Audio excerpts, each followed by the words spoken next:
रामनवमी पर्यंत सर्वच लाडक्या बहिणींच्या खात्यात एप्रिल महिन्याचा हप्ता 2100 रुपये जमा होतील, अशी ग्वाही वचन मुख्यमंत्री देवेंद्र फडणवीस यांनी दिले। आणि काळजी करू नका, लाडक्या बहिणींच्या खात्यामध्ये पैसे जाणार आहेत। पण लक्षात घ्या, 20 लाख बहिणी अपात्र झाल्या आहेत। कदाचित तुमचं पण नाव अपात्र महिलांच्या यादीत असू शकतं। त्यामुळे आजच अपात्र महिलांची यादी चेक करा। यादी संकेतस्थळावर प्रसिद्ध करण्यात आली आहे, कारण एप्रिल पासून 5 नवीन निकष लावण्यात आले आहेत। त्यानुसार अर्ज पडताळणीची प्रक्रिया वेगाने सुरू आहे आणि असा अंदाज वर्तविण्यात आला आहे की जवळपास 40 लाख महिला अपात्र होतील। म्हणून तुम्हाला निरंतर योजनेचा लाभ घ्यायचा असेल तर हा व्हिडिओ लक्षपूर्वक कान देऊन शेवटच्या सेकंदापर्यंत ऐका, नाहीतर मग रडत बसाल की लाभ बंद झाला। म्हणून 5 मिनिट वेळ काढा आणि व्हिडिओ पूर्ण बघा। आजपासून काय नियम लागू झाले ते सविस्तर तुम्हाला समजेल। लाडकी योजना आणलेली होती, आम्ही नियमावली ठरवलेली होती।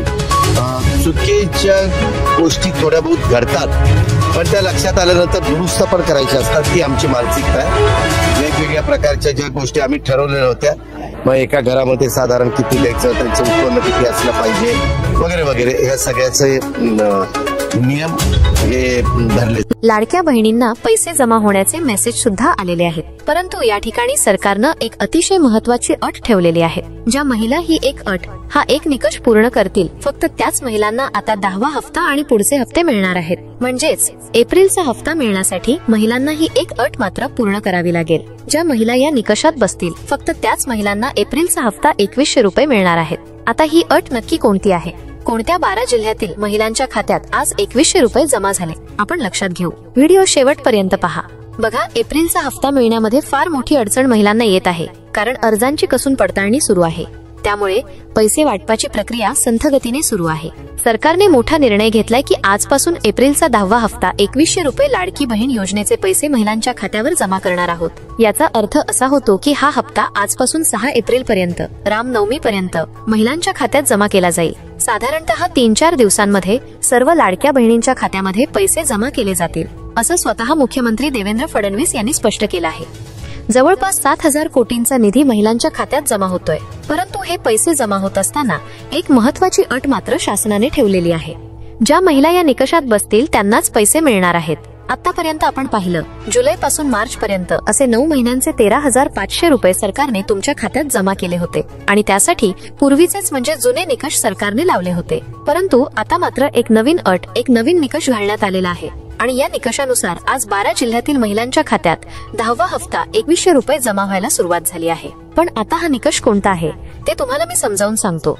बघा, एक खुशखबरी ही आहे की एप्रिल 2025 पासून 2100 रुपये हप्ता बहिणींना जमा होत आहे आणि यावर मंत्रिमंडळ बैठकीत शिक्कामोर्तब झाला आहे। एप्रिल महिन्याचा 10वा हप्ता 2100 रुपये पहिल्या टप्प्यात 12 जिल्ह्यातील महिलांच्या खात्यात वर्ग करण्यात आला आहे।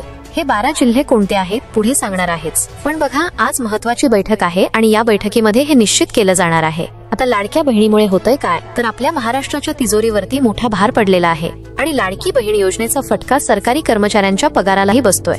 तसेच ज्या इतर योजना आहेत, कल्याणकारी योजना, त्याही योजनांना लाडकी बहीण योजनेचा फटका बसतोय, कारण योजनांचा पैसा म्हणजे सरकारी कर्मचाऱ्यांच्या पगाराचा पैसा हा लाडकी बहीण योजनेसाठी वापरला जात आहे। आणि म्हणूनच लाडकी बहीण योजना ही त्या ठिकाणी जरी महायुतीसाठी वरदान ठरली असली तरी देखील सध्या महाराष्ट्राची तिजोरी अडचणीत आहे। जरी हे खरं असलं तरी देखील सरकार प्रयत्न करत आहे। कोणत्या महिलांना हा हप्ता मिळणार? बघा, आता त्यासाठी जी अट आहे ती अट मी तुम्हाला सांगतोय। तुमच्या बँक खात्यात कोणत्याही परिस्थितीत आतापर्यंत लाडकी बहीण योजनेचा 9वा हप्ता जमा व्हायलाच हवा। जर तुमच्या बँक अकाउंट मध्ये लाडकी बहीण योजनेचा 9वा हप्ता आला नाही तर समजून जा, तुम्हाला इथून पुढे लाडकी बहीण योजनेचे कोणतेही हप्ते मिळणार नाहीत। म्हणजे ना 9वा ना 10वा, तुम्ही लाडकी बहीण योजनेतून बाहेर पडणार आहात।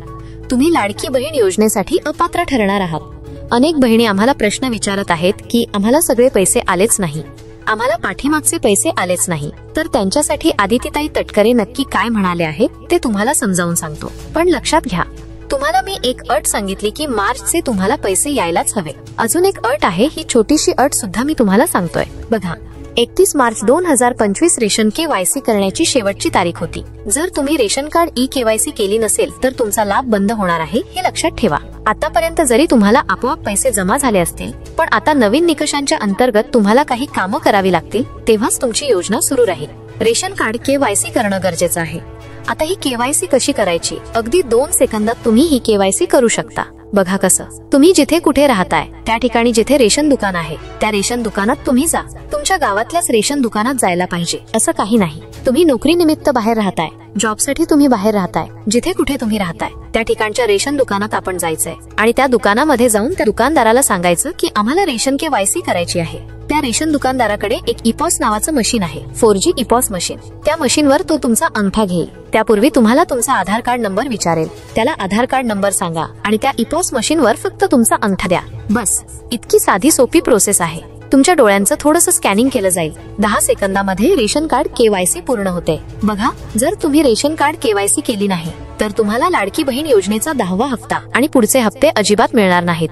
एप्रिलचा हप्ता मिळण्यासाठी रेशन कार्ड KYC गरजेची आहे. एवढंच नाही तर सर्व सरकारी योजनांसाठी, लाडकी बहीणच नाही, सर्व सरकारी योजनांसाठी रेशन कार्ड KYC करणं अत्यावश्यक आहे. जर तुम्ही रेशन कार्ड KYC केली नाही तर रेशन कार्ड मधून तुमचं नाव वगळलं जाणार आहे.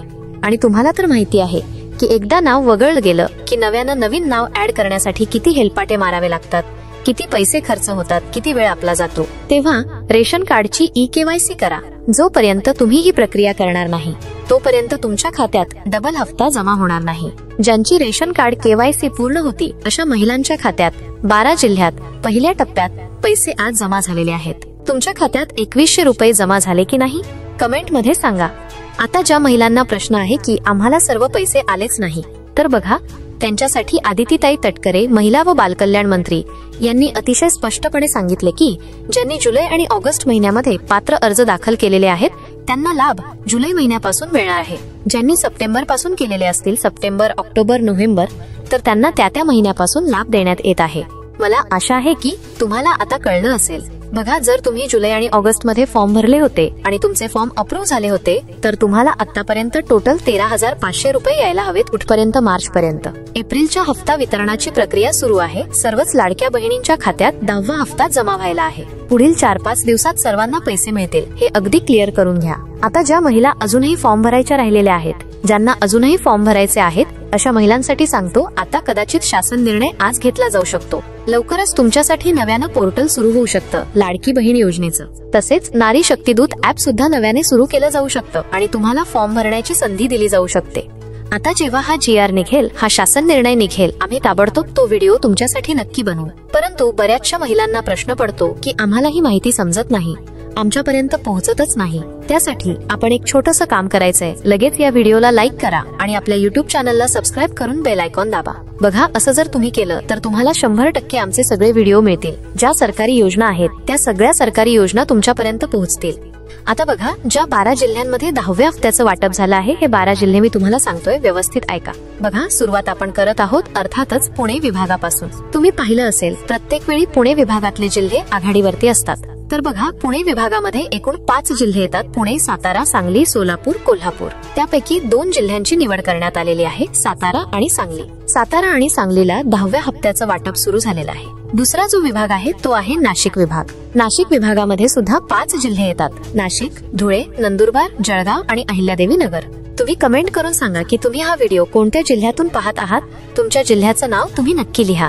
तर बघा, नाशिक विभागामध्ये 5 जिल्हे आहेत, त्यापैकी 2 जिल्ह्यांची निवड करण्यात आलेली आहे: धुळे आणि नंदुरबार. होय, धुळे आणि नंदुरबार या 2 जिल्ह्यांना 10वा हप्ता वितरित करण्यात आला आहे. नंतर आहे नागपूर विभाग. नागपूर विभागामध्ये 6 जिल्हे येतात, याला विदर्भ असं आपण म्हणतो: नागपूर, वर्धा, भंडारा, चंद्रपूर, गोंदिया आणि गडचिरोली.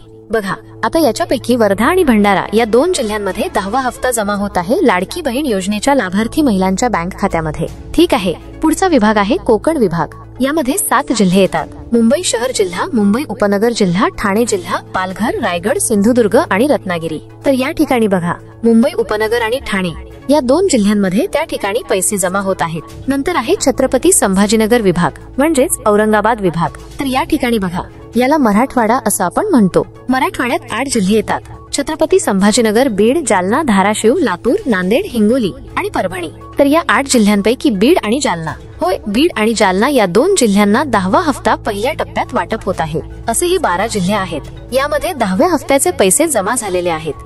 आता बघा, सध्या घरकुल योजना सुद्धा सुरू झाली आहे. जर तुमचं स्वतःचं हक्काचं घर नसेल, घरकुल नसेल, तर या योजनेचा लाभ नक्की घ्या. 1,20,000 रुपये महाराष्ट्र सरकारकडून मिळत आहेत आणि प्रधानमंत्री म्हणजे PM आवास योजना आहे, त्यांच्या मार्फत 2.5 लाख रुपये असे टोटल 3,70,000 रुपये मिळत आहेत. हे पैसे कसे मिळवायचे लवकरच व्हिडिओ आम्ही टाकणार आहोत. त्यासाठी चॅनलला सबस्क्राईब करणे गरजेचे आहे. भेटूया एका नवीन व्हिडिओमध्ये. धन्यवाद.